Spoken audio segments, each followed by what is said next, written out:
ሰላም ጤና ይስጥልኝ። የተከበራችሁ ቤተሰቦች እንዴት ናችሁ? ደህና ናችሁ ወይ? እኔ ያለው እግዚአብሔር ይመስገን። እዚህ ጋር እንግዲህ ወጥ እየሰራን ነው። ወይ ብቻ እንዳይመስላችሁ ለማለታችን ነው። ሙያም አለ። ምክንያቱም ራሳችን ካላደነቅን ሌላ ማደንቅልኛል የሚባለው እና ቤተሰብ ሰብስክራይብ እያደረጋችሁ ማለት ነው በዛው እና ምን ለማለት ፈልግ መሰላችሁ ያው ይሄን ሰሞን ትንሽ ወሬ አብዝቻለሁ እና ቤተሰብ ሰብስክራይብ ማድረጋችሁኛል አመሰግናለሁ። በዛም ለዛራችሁ እየበላን ለማለት ያክል ነው። እዚህ ጋር እንግዲህ ተቁላላ ቅመም ተጨማመረ። ያው ያለንን ነው የምንጨምረው ማለት ነው። እዚህ ሀገር ያው ዶሮ ሽንኩርቱ ላይ ይገባና ከዛ በኋላ ይቁላላ ዶሮ እዛው በዘይቱና በሽንኩርቱ ይበስልና ከዛ ቅመም ነው የሚገባው ማለት ነው። የኔ ግን እንደዛ እኔ በቃ በራሴ ነው የምሰራው። እነሱ ይብሉ እንጂ ጣፋቸው እንጂ ምን አገባቸው በሚለው ልክ እንደ ኢትዮጵያ ሽንኩርቱን አብስዬ ምናምኑን አበሳስዬ ምናምን ደግሞ እስኪፈላ ማለት ነው መጨረሻ ላይ ነው ቁሌቱ ላይ ነው ዶሮውን የምጨምረው ማለት ነው። ልክ እንደዚህ እንደምታዩት በጣም አማስላለሁ፣ አቁላላለሁ። ጎበዝ ነኝ፣ ምንም አልልም። እንደምታዩት ነው። ያው እኔ ስለደጋግምኩት ነው እንጂ ባናቱ ቅመም አልጨመርኩኝም። አንዴ ነው የጨመርኩት ማለት ነው። ያው ቪዲዮው ነው እና ተማሰለ፣ ተቁላላ። ከዛ በኋላ እንደዚህ ከተቁላላ በኋላ ዶሮ መጣ። በደንብ ታጥቧል። በእርድና በዱቄት ነው የምናጥበው እኛ ሀገር ማለት ነው።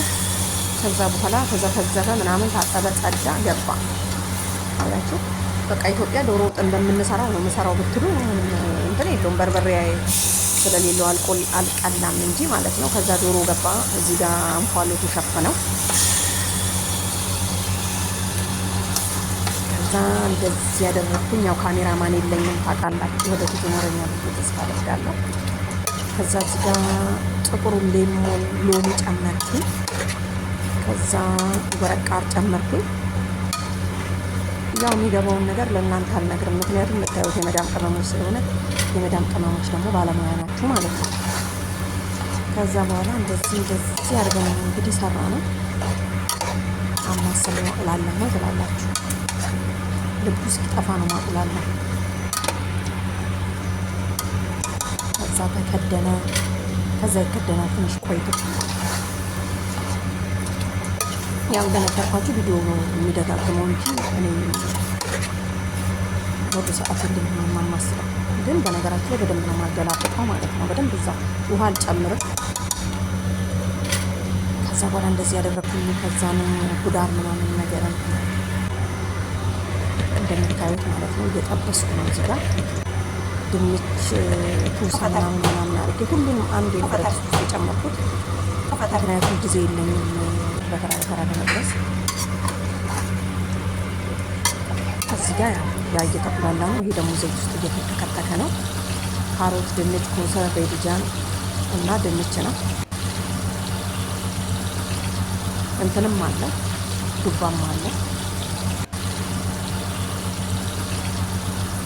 ከዛ በኋላ እንዲህ ተደረገ። ከዛ ይኸው በሰለ። በራሱ መረቅ ራሱ ዶሮ መረቅ ያወጣል። እሳቱ ከቀነስኩት ማለት ነው። ውሃ አልጨምርም። እንደዚህ አድርጌ ምጣድ የሰራው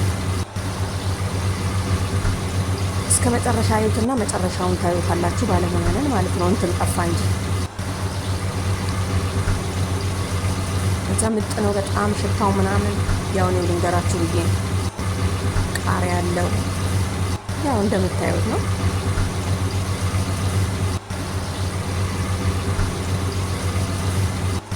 ላይክ እያደረጋችሁ ሰብስክራይብም አድርጉ። ምንድን ነው እናንተ አይከፈልበትም። ምን አለ ብታበረታቱ። ሌላ ደግሞ ባልጫ ይዤ እንድመጣ ማለት ነው። እና ቤተሰብ የላችሁ እንዲህ ተከተከ ልቡ እስኪጠፋ ድረስ ማለት ነው።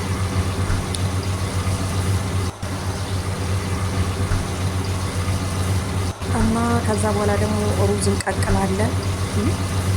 እዚህ ጋር እንደምታዩት ብረት ድስት ውስጥ የሩዝ ውሃ ነው። እኔ እዚህ ውሃው የሚጦቅረው የተፈጨ ቀረፋ ጨምርበታለሁ ሩዝ ሲቀቅል። ከዛ በኋላ ይኸውላችሁ ካሮቱ ወጣ ከጎን፣ ሩዙም እየተቀቀለ ነው ከጎን። ከዛን ወጣ ብረት ድስት ውስጥ የተቁላላ ውስጥ ገባ ከስር አላማስለውም። ዝም ብዬ ነው እዛው ደም የማደርገው። ምክንያቱም ሩዙን ከላይ ስለምደፋበት ወደ ውስጥ ያሰምጠዋል። ይሄው እንግዲህ እንደምታዩት ዱባው ሙክክ ብሎ ዘይት ውስጥ በስሏል። እዛ እንዲህ ድምድም ምናምን ነገር አደረኩኝ። ከዛ ሩዙን ከላይ ጨመርኩት። ሙያ እኮ ያው ቪዲዮ እየተቀያየረብኝ ስለሆነ በዛ ነው ማለት ነው። ከዛ ሩዙ ገባ፣ ተደመደመ። በነገራችን ላይ ሩዙ እንደተደመደምኩኝ በኋላ ከላይ ዘይት አፈስበታለሁ። አልቀረጽኩትም፣ ምክንያቱም ሩዝ ዘይት ይወዳል። ከላይ ሲጨመርና ምርጥ አድርጎ ፍርፍር ነው የሚያደርገው። ከዛ በሰለ ያላችሁ እንደዚህ ብረት ድስቱን አንስተን ገልብጥ ስናደርገው የላዩ የታች ወደ ላይ የላዩ ደግሞ የስሩ ደግሞ ወደ ላይ ይሆናል ማለት ነው። ያበደ ምግብ ነው። ስትበሉት እንዴት አባቱ እንደሚጣፍጥ ልነግራችሁ አልችልም። እና እንግዳ ነበረብን፣ እንደዚህ አድርገን አስተናግደናል። ባይ ሞያ